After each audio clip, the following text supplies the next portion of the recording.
Now contrast the example with the furniture that I used with one of my favorite organizations. And keep in mind, there is no such thing as a perfect organization. Now what I'm about to describe happens to be a U.S.-based airline, Southwest Airlines. They're a for those of you who are not based here in the U.S., low-cost flyer, but very, very well respected. They fly more passengers in the United States than any other airline. They've got a marvelous reputation. And here's the reason why. They see through the lens of their customer. Better than any other airline. They see through the lens of the customer. The way I see it, because I do fly on them quite a bit, is through the performance of their flight attendants. Okay, has anybody ever flown on Southwest Airlines this year? Okay. For the most part, and I'm not saying every one of them, but I think Southwest Airlines flight attendants are some of the best ones out there, right? Because they have taken those same boring safety spiels that most of us have heard hundreds of times. If I asked you, how many of you could come up here, you could do an airline safety spiel? You've heard it so many times. So here's the question. How many of us actually listen? Nobody. I mean, there's usually one person on the plane that they pull out the card and they follow along. But we laugh at them, but the rest we tune it out, right? Because we've heard it so many times. I was on a Southwest plane a while back. Flight attendants have been terrific through the whole thing. But the one I remember is we were getting ready to land. And anytime a plane is landing, you can guarantee the flight attendant will get on the microphone and say, when we pull up to the gate, be careful as you open the overhead bin. Items have a tendency to shift during flight. They'll say it. So on the Southwest plane, we're landing. Flight attendant got on the microphone and said, when we pull up to the gate, be careful as you open the overhead bin. Items have a tendency to shift during flight. As you know, shift happens. So, what did she say?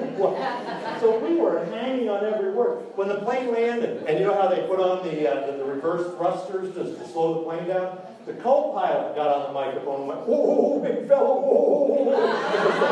So now we got off the plane, what were we all doing? We were laughing. That's not usually what you're doing. Now here's my business question for you. And I know this is an important question in September. I know, that you've got to watch your margins and everything. How much did that cost Southwest Airlines to do that? How much did that cost? Nothing. To me, that's the beauty of it. It's not about money. And it's not even about time, because again, I know you're very busy. It's not about time. Because remember, the flight attendants have to give the spiel, right? It's the law. They have to give the spiel. So it's not about time, it's not about money, it's taking a step back, looking at our processes, many of which we've been doing for a long time, and turning that lens around. I got a chance to look at some of the sales training that you went through during the conference too. There's a process there, right? So it's about taking a step back, looking at our processes, and turning that lens around.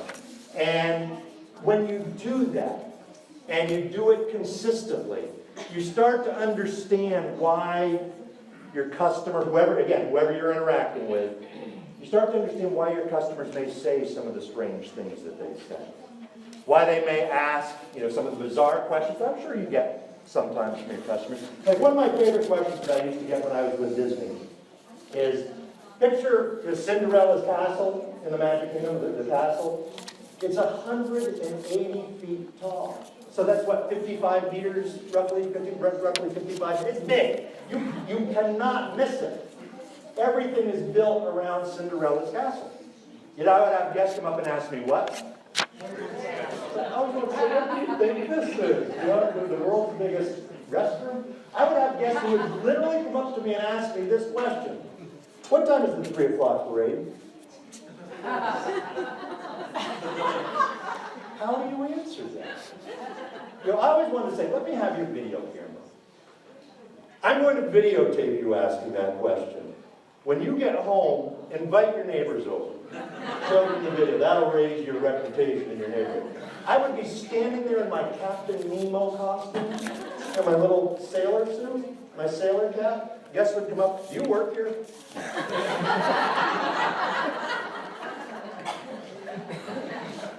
Grown man. Now this is in my closet next to my Spider-Man costume. But when you turn the lens around, you start to understand that people are out of their comfort zone, right? And some of you had your hand up for a long time about how many times you've been to Disney. No matter how many times, it's still a sensory overload, right? And so we were trained on things like this to understand the lens. Like when a guest would ask a question like, what time is the 3 o'clock parade? Here's what they really wanted to know. What time does the 3 o'clock parade get here?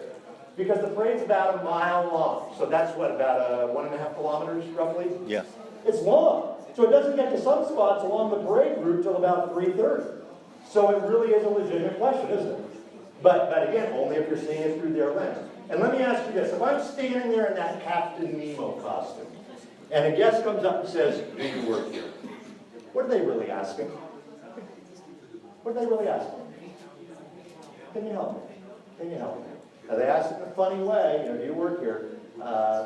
But when you understand the questions behind the question, you know that people are out of their comfort zone. Because here's what happens, and it's human nature, folks, and it happens to every one of us. And I'm so glad that you had the sales training that you went through, because I'm sure that this connected with it. The longer we do what we do, we start to think that our customers know what we know. And they don't. The things that you might deal with operationally within Septidon, your customers don't deal with it the same amount of time that you deal with. And usually when something goes wrong with a customer interaction, and we analyze it afterwards, usually what we will say is there was a communications issue, right? So we always say there's a communications issue. Now I think, what does that mean? Most of the time, what I think it means is we made an assumption that this customer knows how all of this is going to work. That assumption was incorrect, and the relationship suffered because of that. And we don't just make these assumptions in our professional lives. We do it in our personal lives too, all the time. We all do it. Many years ago, my wife and 2 sons and I, we were flying from Orlando to California for a vacation. And my youngest son, David, who's he's 25 years old now. He was about 3 years old when this happened. We're landing in California. And when planes take off and land, how all the small children on the plane start crying, right? Because their ears are popping. They're in pain. They can't figure out what's going on. So we're landing in California. David, at 3 years old, he starts whining, my ears, my ears. And my wife, Debbie, started digging through her purse for some gum. Some chewing gum that you could give him to help. And she couldn't find any gum, but she found a bag of M&Ms.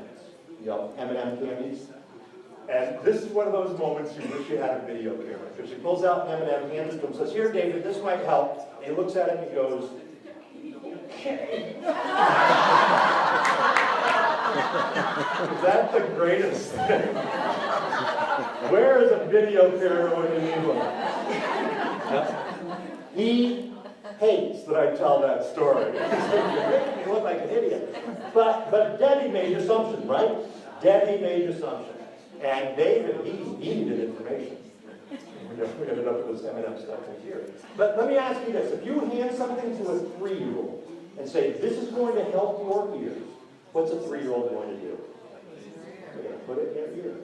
When we're out of our comfort zone, when any one of your customers is frustrated about something, there's a delivery issue, whatever it may be, we all become 3 years old.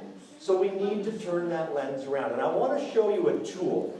Now, there's a variety of tools that I'm going to share with you today that will become part of the customer centricity effort. But I also want to stress, you don't have to wait for anybody to do anything. You can start just with this mindset that we're talking. You can start applying this the next interaction that you have with a customer. But if you go to